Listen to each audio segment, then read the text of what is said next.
Welcome to the Scrumptious Woman. And I have with me a very incredible scrumptious lady called Sandra Silverman. Now, Sandra, you have written this book, which I just frigging love the name of it, Bullshit to Botox. And there's so much more to you. But just when I read that in the blurb, I'm like, okay, I've got to talk to this woman. Thank you. I've got to have you on the show. So welcome. Thank you. I'm very excited to be here. Thank you very much. I'm super excited. So tell me, you help women like with beauty and you're like super honest about all the procedures that you've had, what people shouldn't do. You've got like close to 300,000 followers on Instagram. So tell me, how did you get into this? What's your story behind this? The journey started in my 20s with my first procedure, and it just went from there. After a long time of different beauty treatments, different procedures, people started asking me, because I was very honest about, oh, I'm getting this surgery, I've had this surgery, that sort of thing. So they would ask me questions, and then all of a sudden, like friends of friends started asking me questions. And then I thought, I'll just write a book about it, and that makes it a lot easier for everyone, like a guide, and I'll have experts in the book explaining as well. So people aren't just thinking that I'm the expert in the book. So I back everything that I've done with real experts. That's how it started. And I was going through a separation at the time. My husband and I had 4 separations and we're finally getting divorced. Oh, so wow. at the time, it was a good project to start because it distracted me from what was going on. And it worked out really well. The book was written pretty quickly. I pretty quickly also realized that I'm not a writer. So I started with the outline and the introduction to set the tone for the book. And then I met Erica Florentine, who's my co-writer, and she's amazing. So once we really started, it took about 6 months. And then, of course, after it was finished, I didn't have the title. So my friend Haya just had a burst of energy one night at 3 a.m, and she came up with 13 titles and subtitles, which was insane. So I woke up the next morning thinking it was like Christmas when I got this list. And then from there, that's how we found Bullshit to Botox. So it was actually my friend Haya that came up with the title. I love it. But so really, not only that you did something yourself, but you used your friends and you used a co-writer. And I think that's really just important for women where we can really support each other. I see what you're doing as well is like telling people like, hey, this is what I've done. And I've done it because so often we just look at women and we look at the Mean Girls movie. They're like backstabbing each other. It's, hey, let's get a tribe of women that actually support each other. I was really surprised just how many of the experts, they gave so much of their time. They were so nice about it. Everybody worked together so well. And everything's explained perfectly. So if whatever procedure you're interested in, it's probably in the book or beauty treatment or whatever.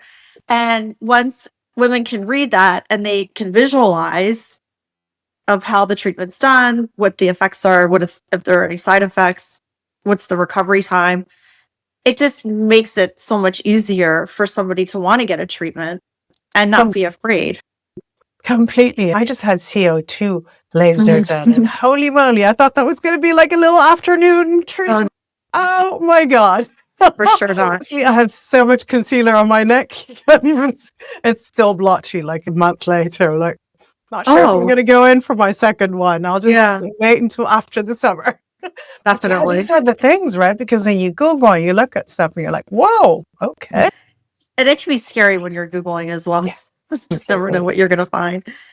But yeah, so that was the point of writing the book. And also to help people or help women feel empowered, where it's okay. You could get so many treatments if you want, if that's making you feel better about yourself, and not to be embarrassed. Because so many women are ashamed or embarrassed. They don't want to talk about it. I had 2 friends that I wanted in the book anonymously, and neither of them would get interviewed in the book, even as to be anonymous. So it's interesting, right? I found that to be very interesting. So much shame about it. Listen, I've had stuff done. I had 4 kids, so my boobs, like I had a boob breast reduction, tummy tuck. Oh gosh, having 4 kids in 3 years' time is not good for your body. I was twice my size. I felt like a beached whale. So yes, I've definitely done some stuff. And I just know the looks that people give you. We've had that done and that done. I'm like, yeah, I'm really open about it as well. What I would love to speak about is, because even one of my daughters, looked at getting breast implants, but just so often women think that something is wrong with them, and then the surgery or the cosmetic procedure that they're going to do is going to make everything all right. Just like people think, oh my God, if I have the most perfect partner, then my life is going to be good. Or if I have money, then everything's going to be good. Could you speak to that a little bit?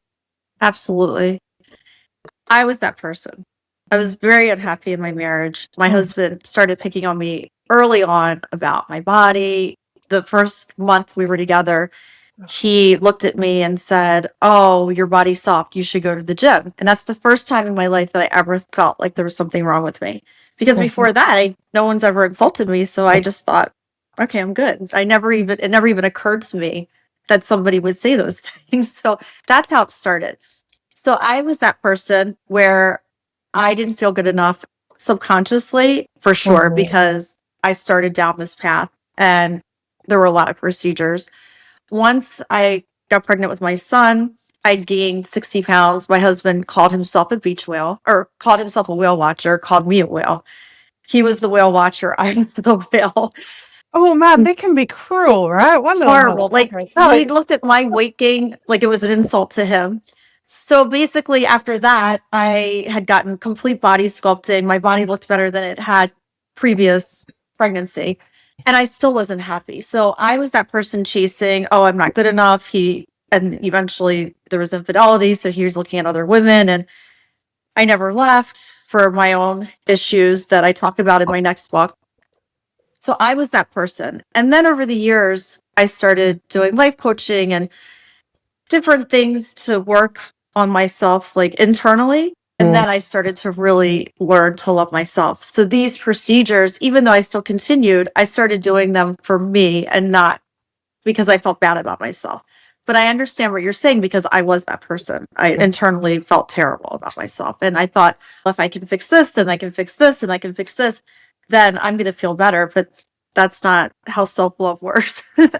I know, it's true, right? Because I've coached and mentored so many women that are thinking about it, and then I'm thinking, oh my God, it's going to change everything. And I'm like, let's actually prepare you for the operation, not only your body physically, but mentally and really emotionally. When you wake up, I remember I woke up the day after the operation, I had a tummy tuck, and my breasts reduced, like, I don't know, they took 1 kilo, so 2.5 pounds off each breast. So it was like a full head. And I remember waking up and finally getting out of bed, and I looked in the mirror. I'm like, oh my God, what have I done? I've got no boobs left. Wow. So there was so much doubt and there was so much fear that came back into the body. And of course, after having an anesthetic, you have all these hormones running through your body anyway with all the chemicals, that it was just like, that made it a little bit toxic. I was like, gosh, I was crying. And I hear this from a lot of people where they've had something done and they're not quite prepared for the change or how they feel after. Or their expectations were higher. Completely. Yeah. So you've pointed to this a little bit, that you've written a second book, and this is all about coming into the spotlight, out of your marriage, dating as a 50-plus woman. Yes. So the second book, so I allude to the marital problems in From Bullshit to Botox, and that there would be a second book. The second book talks all about my marriage. I have experts in that book as well. My husband is a narcissist, and the experts come in and talk about different scenarios, and they're analyzing pretty much like how From Bullshit to Botox was structured. Got it. And after our fourth separation, I started dating 2 weeks after we separated this last time in July, which was such a crazy adventure and journey, because at that point I was 53 years old. I'm 54 now. And dating for the first time after 27 years was different, for sure.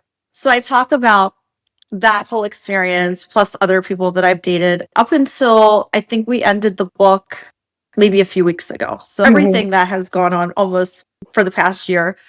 And it's been a journey. It's definitely a jungle out there.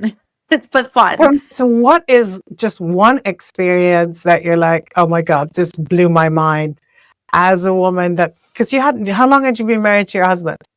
We were together for 27 years. Oh my And goodness. yeah, Wow. so a few lifetimes. So the person that I met after 2 weeks later, he was younger than me. Uh-huh. And he worked with my friend. So she had introduced us, and I never thought we were going to connect. He's younger. I had no idea what to expect. So the first night that we met, it was an immediate connection, and we started seeing each other. And one night was probably the best night I've ever had. It was amazing. So we went out with his friend and my friend, and we went to dinner. Then we went to a lounge after dinner. And then the two of us ended up on the beach at 4 a.m. I'm swimming with him in the ocean. Oh, how It fabulous. was so fun. Dangerous, I'm sure, because there's sharks. We live in Miami, so there's sharks everywhere. Oh gosh. And we're swimming in the ocean at 4 a.m. It was the best night I think I probably ever had in my entire And life. how did And that then feel after 27 years, right? To go out on a date with someone completely different and you have such a completely different experience. it was so fun. Like a I just different felt world alive out there. after all of that time.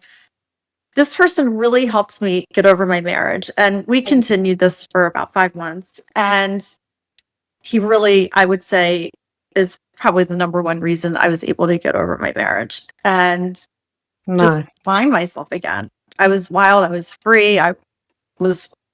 Felt like I was in college again, basically. Isn't it beautiful that there are men out there that really do respect this woman and can bring out us, all of us again, right? Because we all have these veils on.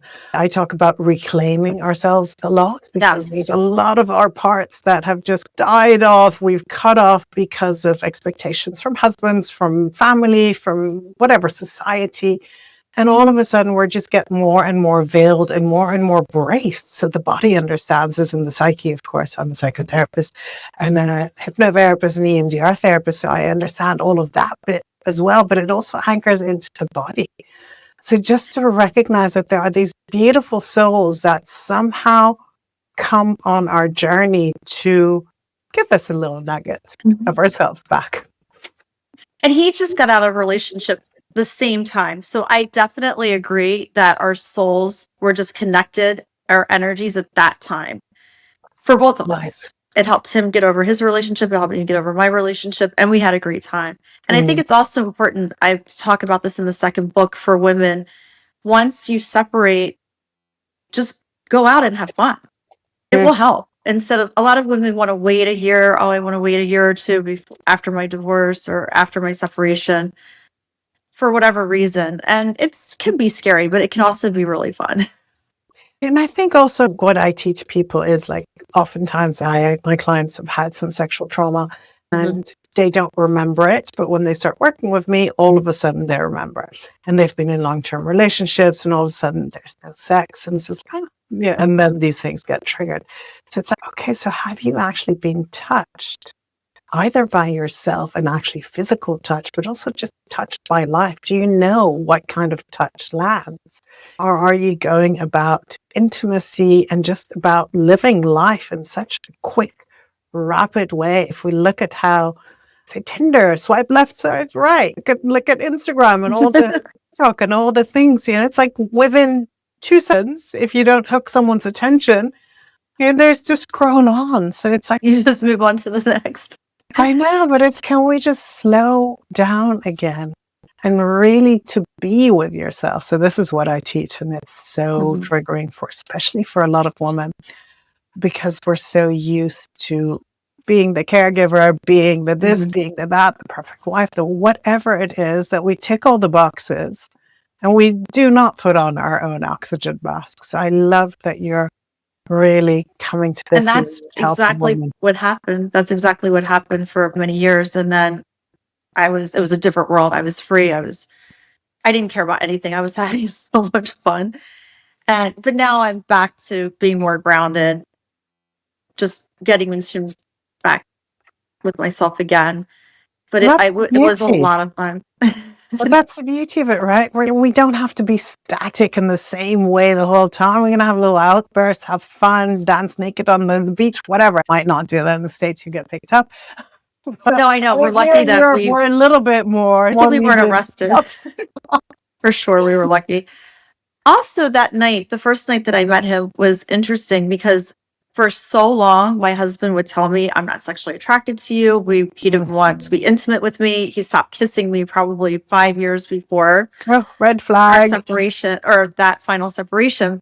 So the first night I meet this person who is pretty much a stranger, we met with my friend and his friend and talked for 4 hours. Then we went to another bar lounge after that. And then he kissed me. And I didn't even know what to expect because I'm looking at this person like, wait, why is he kissing me? My husband hasn't kissed me in so long. Is there something wrong with him? Like, even have that mindset was crazy. Like, why would I feel like that? But because I felt my husband didn't kiss me, why is this person kissing me? What's wrong with him? And what did it was feel so like? strange. It's like you hadn't kissed in years. It was amazing. We connected right away. There was so much chemistry with this person. There was such a connection. Amazing. We literally connected immediately that night. Isn't it beautiful? It was. If you haven't kissed, if you hadn't had like the kind of touch that you want, and then all of a sudden it works. It's like fireworks almost, right? And I see also that's where often people get hooked. So Yes. And I'm sure you know this and you have people reach out to you about that. So tell me a little bit, what do people, I mean, you've got loads of followers. So what do people slide into your DMs for? What are the fun ones? And what's one that you're like, oh my God, I can't believe they do this? I get so many messages from younger guys nonstop. And these guys are in their 20s. Hello, Mel. No, I know. And I message back and I'm nice about it, but I message back and I tell them like, it's just way too young. And my kids, the two guys in particular that are messaging me nonstop for months, probably almost for the past year. Oh, wow. And I told both of them, because they're a few years older than my kids, that absolutely not. I'm not interested. I'm appreciative. Thank you very much for reaching out, but I can't. Your attention. And these guys are relentless. They are relentless. So that's probably the funniest that I get in my DMs. But then I also get a lot of questions from women, and I'll talk about those questions on Instagram. So it's nice because I'll get questions about beauty or relationships, and then I'll talk about, we'll put the question on the post, the reel, and then I'll answer. So excellent. I do get a lot of questions for women that have either read the book or are watching my Instagram or know about my second book. I love it. And Sandra, how do people work with you? Do you do coaching or is it just through your books and Instagram? What's the scoop? Just through the Instagram. I don't have a coaching service set up, but I'll answer anybody's question. So anybody that messages me either in Instagram or my website, I'm very open and I love getting questions. And so I'll answer the questions, but I don't really have a specific coaching platform. Love it. By the way, I did love your video for the book, Bullshit to Botox. Oh my God, that cracked me up. The book trailer? Yes, the trailer is amazing. If you guys haven't watched it, it is absolutely fabulous. I loved it. Thank you. It was fun. That was really fun. It was really fun too. It was really fun. How did you come up with the idea? I love the title. I have the most amazing photographer that I work with. His name is Andres. Yeah. And we set that up at this hotel called the Faena. And it was pretty much his vision for the trailer. And then we had an amazing videographer.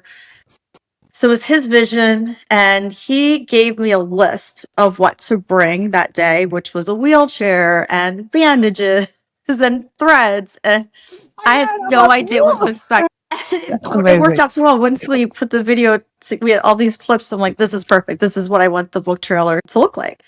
And the videographer did. It was the first time he had done a book trailer. Oh, wow. It was amazing. It was honestly, I watched it probably 3 times on your Thank website. I'm you. like, oh my God. It's so And it's funny. also so real because, Mhm. yes, I've had threads done too. And you look at yourself, you're like, oh, okay, I'm not sure about my eyebrows if they're supposed to be that high. And It's just hilarious. everything that little clip, I don't know, what is it, a Thank minute you. or maybe even less, Mhm. but just how it portrays everything that you may want to know in the book. So yeah, Thank super you. cool. Thank you so much. Sandra, tell me, how do people find you? I know we'll put everything in the show notes, but just Thank let you. them know your website and your Instagram or That's whatever perfect. social media. Instagram is at Sandra Lena Silverman. My website is sandralenasilverman.com. This makes it easy. And the book is sold on Amazon and Barnes & Noble. And the book is sold, there are a lot of platforms that it's sold on as well in the UK. So if they just Yeah. Google the book, there are different platforms in the UK as well. Of course, now I'm really interested if, your things are also available here in the UK, because some of the Yes. things that's available in the States isn't available here yet, because I don't know, whatever. That I'm not sure about all the procedures, but there's No, pretty but much most something of them, for everyone. 90% would probably be, the I'm same sure. worldwide. I'm sure. Definitely. Sandra, it's been an absolute pleasure. Thank you so much for Thank coming you on the so show. much. This has been amazing. Thank you. Thank you so Thank much for you. inviting me. Thank you.